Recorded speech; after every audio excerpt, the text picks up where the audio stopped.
welcome back to The Zak and Buzz Review. So today we went to go and see the original Blade Runner, the final cut, at the cinema as part of Sci-Fi season. Yeah. As a cinema experience, I really enjoyed it.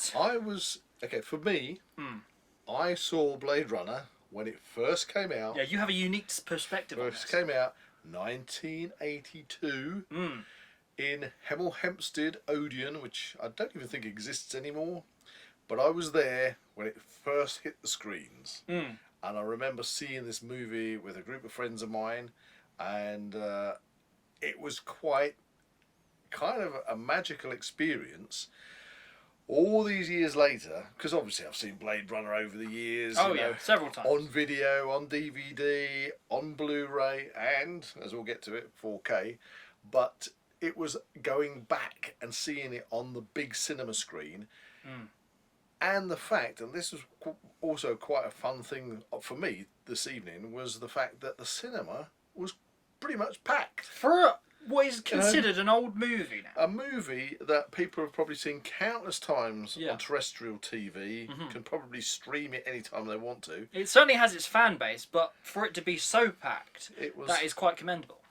With lots of people talking about how, is Blade Runner tied in with the same universe as Alien, stuff like Aliens, which then I couldn't help myself, but I had to point out that in Doctor Who there is a chest burster and an alien egg, which means Doctor Who is in that universe as well, and that the TARDIS appears in the cargo bay of Red Dwarf, which means Red Dwarf is obviously tied into the whole Blade Runner universe as well. So that was quite a fun conversation.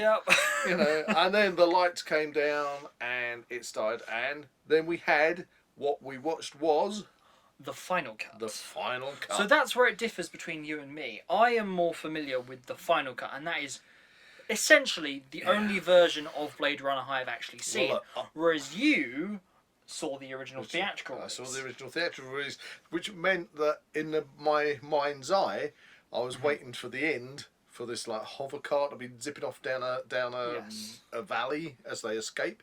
That's the theatrical ending, which isn't in the one we saw this evening. No, but in my mind, I was waiting for it and it didn't come on. And I know that there's a discussion that is Deckard one of the replicants? Well, I never thought he was. I know it's a big thing with the fans. They like talking about that and everything. And speculating, of course. But in obviously the follow-up movie 2049, then that's pretty conclusive that he is not a replicant. But that's my point. You see, they left his flat at the end. Yeah. And the lift door shut. End of movie.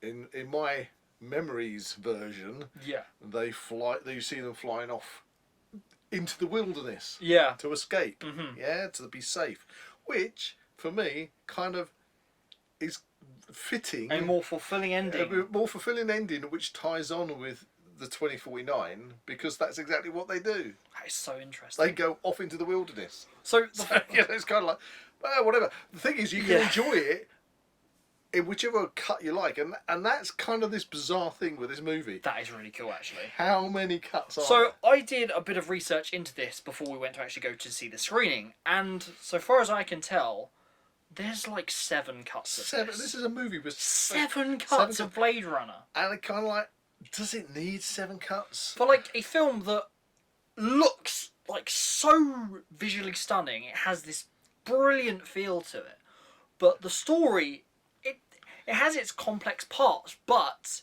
essentially it's a very simple story. Simple story, but the cuts, I've seen quite a few of them, and I don't think that they really. It's not like you've got loads of added footage that you're chopping in and chopping out. They're literally just taking out little bits here, little bits there, or extending a little bit, literally by seconds. So it's and that does seem to be the difference between the director's cut, which we have here. Grab there you go, have the director's cut. Oh, I've got director's cut there. And the final cut, which we have here. Now, before we talk about that, what I will say is the experience at the cinema tonight was great. However, it was like going back to the cinema in 1982 because the image was very kind of blurred at times, muted down, not necessarily very crispy. And of course, we're used to. That's where the 4K comes in. Yeah, I mean, we're spoiled these days. Especially with the final cut. The key difference between the final cut and the director's cut is mainly aesthetically, and that is the changing of certain shots and the grading of the film is slightly different. Yeah, but again, they're very tiny little changes. So, like, minuscule, you could barely tell them apart if you weren't paying attention. Yeah, I mean, whereas the other cuts that I haven't seen are different. Now, am I right in thinking that in the one we saw tonight, because I was watching Deckard's eyes all the way through, and I think there's only one moment in tonight's viewing that had that kind of that effect, silvering effect on the iris, which seems to be associated with somebody being a replicant. But in other cuts, they've done that more, haven't they? Well, I think if anything, it's the most modern cut, so it must be the one where it's emphasised the most. Okay, it's got to be the final cut. But he's not a replicant. There you go. And then you go into all the unicorn stuff, which is in the final cut and the director's cut. Because the unicorn dream wasn't in the version I saw in 1982. Yes, of course. There was no unicorn apart from the little silver unicorn at the end, which when I watched the original version, that was just telling me, because obviously the guy, I think he starts off by, doesn't he make a swan or something, or dove? Dove. It's a dove, but then the white dove is at the end. It's like, ooh, because that's hello. Roy let it go. Yeah. So you've got this kind of like these little what's the word? Origami figures that run through. So although in the original cut there was no unicorn dream sequence, for me watching that at the time, all that was an indicator that his mate had been there and had chosen not to kill the replicant and to let them go. You know, so that was it. It's like, I've been here. I'm giving you the opportunity to cut and run. Yeah, because especially it reflects on what he said up on the rooftop. Exactly, and you expect because that's the kind of that was the film drop there. You think that he's going to go back to his apartment and find that she's dead. Yeah, but thankfully she's not. She's not. And I think it does expand on that concept in the theatrical from what I have seen in like little clippings and things. One thing I love about the 4K is obviously it's the 4K and the picture quality is supreme, above the cinema, above the DVD, above the Blu-ray. It is fantastic. I find these days, because we have the facility of watching things in 4K, with many movies, it's like watching them again. If it's just, you see so much, literally, watch this film in 4K. It's like watching them fresh. You will see it in a completely different light. It is so rich, so crispy. And considering it was made in 1982, the restoration on it is superb, supreme. And can I say this? You'll get to see the eagle fall over. I was wondering if you were going to mention. I saw that. I couldn't help myself. I stuck my arm out. Went, look, there it is. But there's a secret. If you've never seen this, there's a little bit, a wide shot of one of the kind of like market square. It's when Deckard is heading to the fish place. When he's looking for the origin of the scale. The scale, and he finds out it's a snake scale. Yeah. Just before he gets to the fish shop. Yeah. If you haven't seen this, you get a wide shot, and there's a guy who's got an eagle on his arm, and he's going through the market with his eagle on his arm, and the eagle's flapping about, and it's a real eagle. It's alive. Okay. But if you look to the left of the screen as you're watching it, there's a big stuffed eagle on top of a market stall. And as that scene plays out, it slowly falls forward and just like falls off its stand. And then they cut it. But it's like brilliant because that must have just crashed down on. And it's the fact that despite all the seven cuts, it made it through to the end. It made it to the final cut. They could have just cut that. Just a bit sooner. Before it falls. But they didn't. And I love it. It's brilliant the fact that you've got this thing falling over, a bit of scenery. Now, you may be asking why I have the 4K and the Blu-ray. There is a distinct reason for this. I got the 4K because I love Blade Runner and I wanted to see all the juicy parts. All the juicy bits. Whereas, the key difference between the two releases is this is the 2-disc special edition. So this has all the behind the scenes that this one doesn't.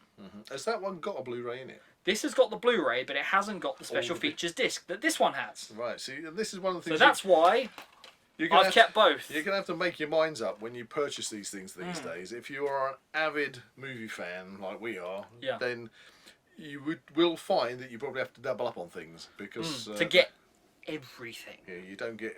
I mean, what did we get the other day? Which we will be doing a review on, which is Doctor Who. Oh, that the Daleks in colour. Yep, Doctor Who, the Daleks in colour. But the similar thing. Yeah, similar thing. You get the comparing it to the DVD release is actually really interesting. And we'll come to that in a further stay review. tuned. Anyway, let's put that down. So it's been a fantastic evening. We went out and saw Blade Runner. The final on cut. the big screen. Yeah. First time since 1982. Obviously, I've seen it on the small screen, but to see it on the big screen with a packed audience, it was like seeing it all new. Go see it. If you get the chance, go to the cinema, see it on the big screen. It has shone like a new light on this film, and I really do want to hunt down these other cuts in whichever form they take shape. Yeah. Especially if you'd like to see a review of the other cuts, we would love to make it for you. If you've got any opinions on it or any recommendations of cuts and how you feel about things. Or what do you think is the best way or the best cut of Blade Runner? And do you think Deckard's a replicant still or not? that is up for speculation. Yeah. Anyway, there we go. I'm going to see Blade Runner 2049 next week, so stay tuned for a review of that. If you enjoyed this video, please like and subscribe to this channel and comment below any suggestions of further reviews you'd like to see. Pow! Like tears. Oh yes. I saw attack ships on fire. On the shoulder of Orion. Bing. Was that a pigeon? Is that a pigeon? Sounds like a pigeon. Could be a dove. I think it's meant to be a dove, not a pigeon. Oh. There's pigeons in it, okay? There are pigeons. See you in the next one. Bye.